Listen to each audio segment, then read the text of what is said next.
Welcome to the Hoops With Us podcast, and today I'm joined by a very special guest, Coach Joey Fuca of Prolific Prep. Coach, how you doing today? Great, man. Thanks so much for having me on. Yeah, thank you very much for joining me.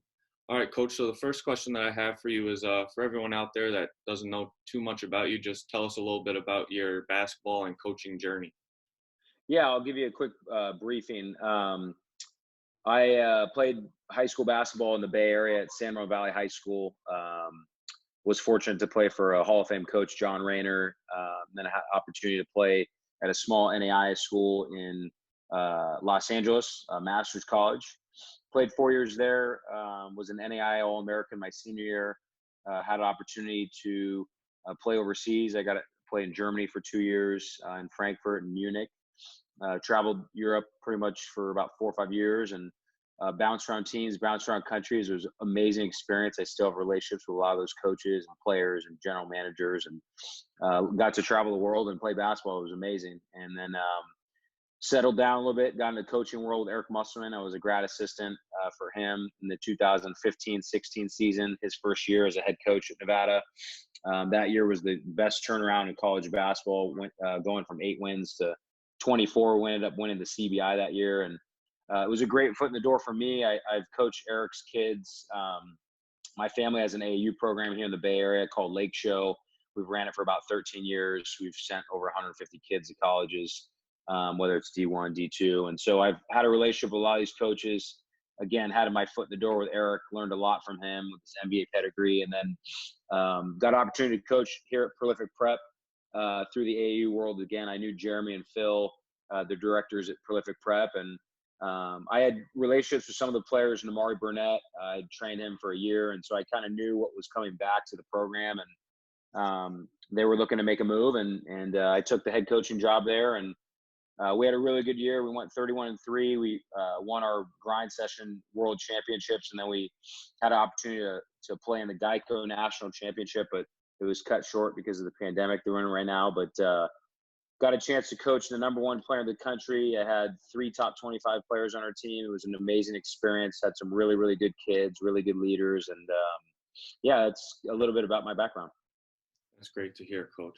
So like you just said, you told us how you ended up at Prolific Prep, and then that you guys had a great year going 31-3. What are you guys doing to repeat this next season? I know you guys are losing Namari and Jalen. So what are you guys doing to build off that next year?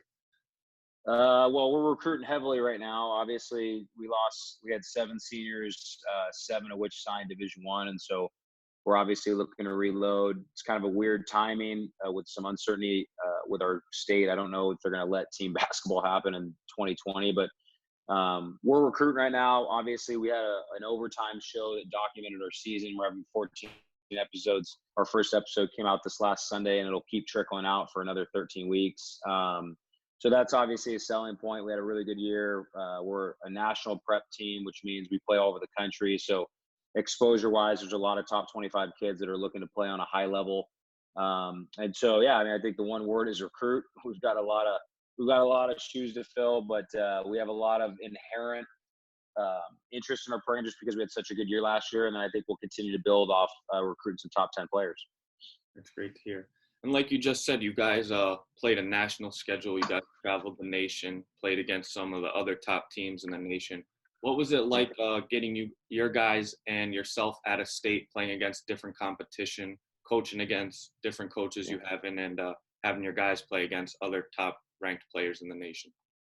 Yeah, I mean, I think one of the biggest differences between a normal high school and a prep school is the ability to play against the best players in the world. And so we traditionally get some of the higher level players because guys want to challenge themselves every weekend. And so every weekend we were traveling, whether it was Kentucky, Texas, Boston. We played in all the top events this year, and that's why we're a basketball prep school. We've got guys that really want to play at the highest level and showcase their abilities. And so as a coach, it was awesome. I mean, we got to play in some really, really cool atmospheres. You know, one of the things about prep school is we don't have, you know, a traditional high school that would have all their fans. But we do have a good community in the Napa Valley. We're located about an hour outside of Oakland and Sacramento in the Napa Vineyards.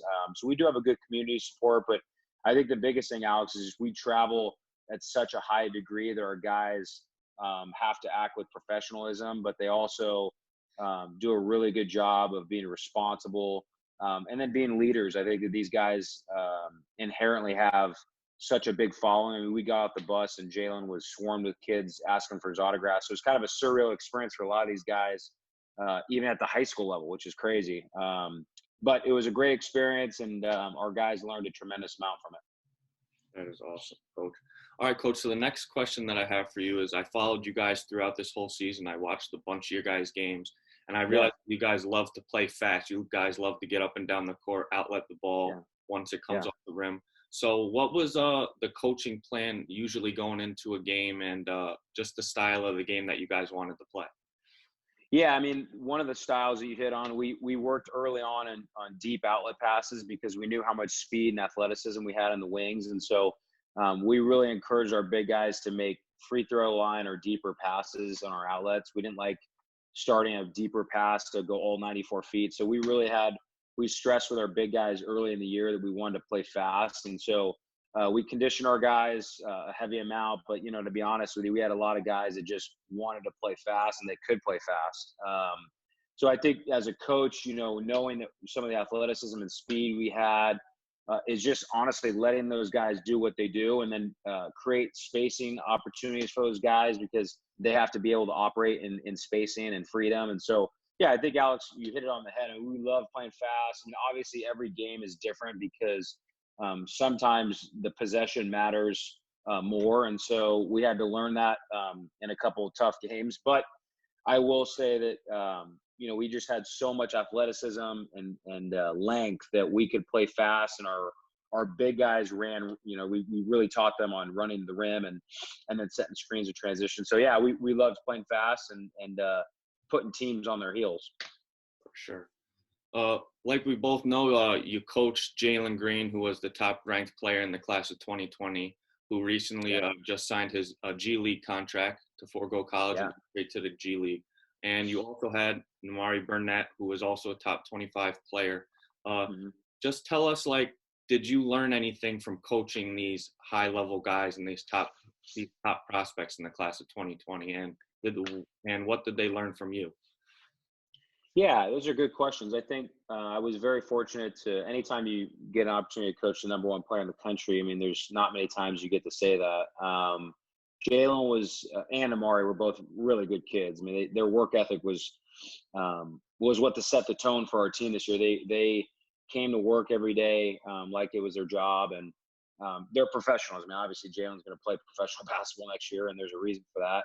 He has a work ethic and passion, desire to be the best, and I think honestly, when you're around guys like that, I think everybody's level of competition, everybody's level of just attention to detail raises. I think that anytime you're around players that are of such a high caliber, you want to make sure that you're on your game all the time. And so, even as a coach, you want to make sure that you were pushing him harder than he's ever been pushed. And I think that's sometimes hard, right, for high school kids that are so talented like Jalen and Amari. They can get away with so much. So I think being able to still coach them and hold them to a standard just like everybody else, but then at the same time making sure that those guys know that they have a lot of room because they can do things that other guys can't. And so there is a level of respect, a level of just relationship wise that we had to create early on. I think that those guys set a tone for being the leaders of our team, and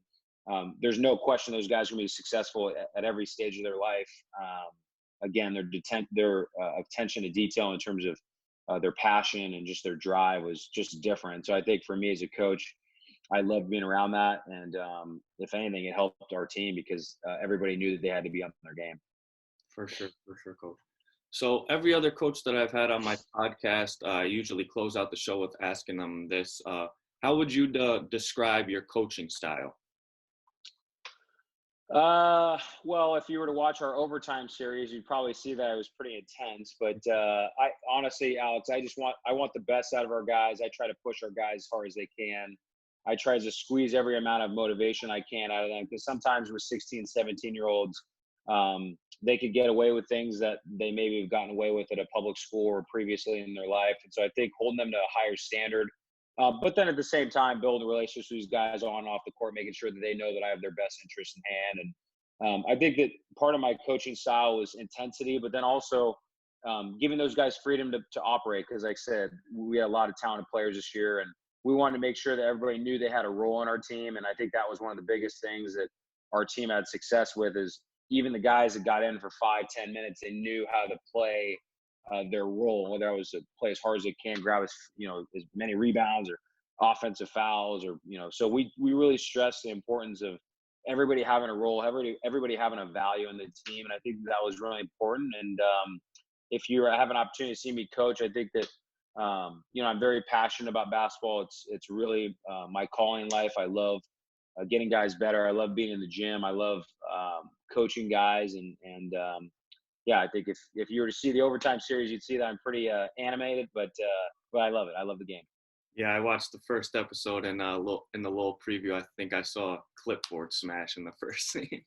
There was a little more than that, but I had to tell the editor they had to cut that out. So the clipboard smash was a PG rated thing.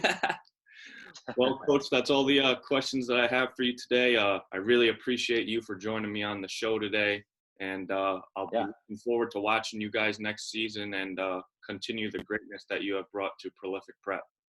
Yeah, thanks so much, Alex. If there's anything I can do for you, please don't hesitate to reach out. Yeah, thank you very much, Coach. I'll definitely be in touch soon. Sounds good, my man. Thank you. Yep, thanks. Bye.